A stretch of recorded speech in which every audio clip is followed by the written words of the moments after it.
might of the Army National Guard is at your command. Brigades and divisions from all across America. The latest offensive, defensive weapons and technology, plus munitions, supplies, engineers, and special forces. In this game, you're in command of an elite force. Your mission, capture your opponents and secure the area. The double-sided game board features a playing surface divided into a 12 by 12 grid of playing squares. Players begin the game by deploying their units in the back two rows of one of the four quadrants. The unit playing pieces are color-coded to distinguish up to 4 players: gold, green, blue, and red. There are 2 types of units playing pieces: divisions and brigades. Divisions are powerful but slow, but they're worth 15 combat points and can move up to 2 spaces in any direction unless blocked by defensive emplacements. Brigades are quick but not as powerful. They are worth 5 combat points and can move up to 3 faces in any direction unless blocked by defensive emplacements.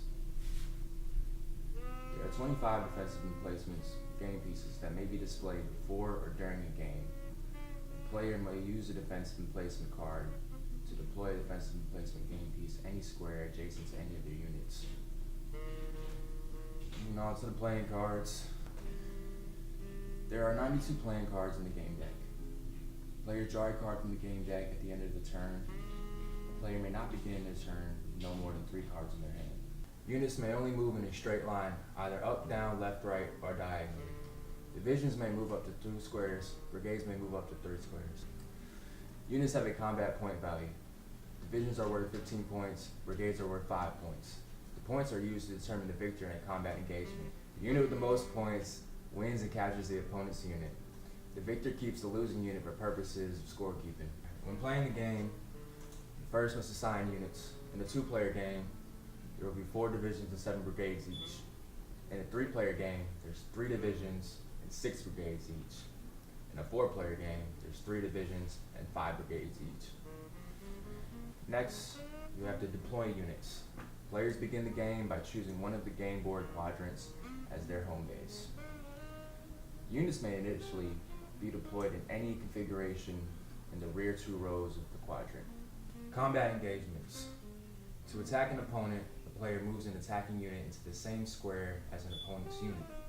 Only one unit may attack at a time. The attacking unit is required to additionally play more combat points than the defending unit. The defending unit may then counterattack with additional combat cards and attempt to capture the attacking combat points or to cause a tie.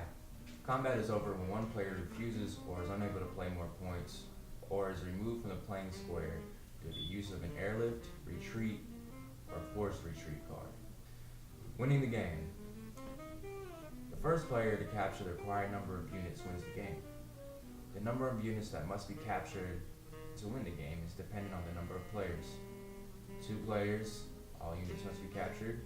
3 players, 6 units must be captured. And 4 players, 5 units must be captured. And that's how you play Daring Eagle.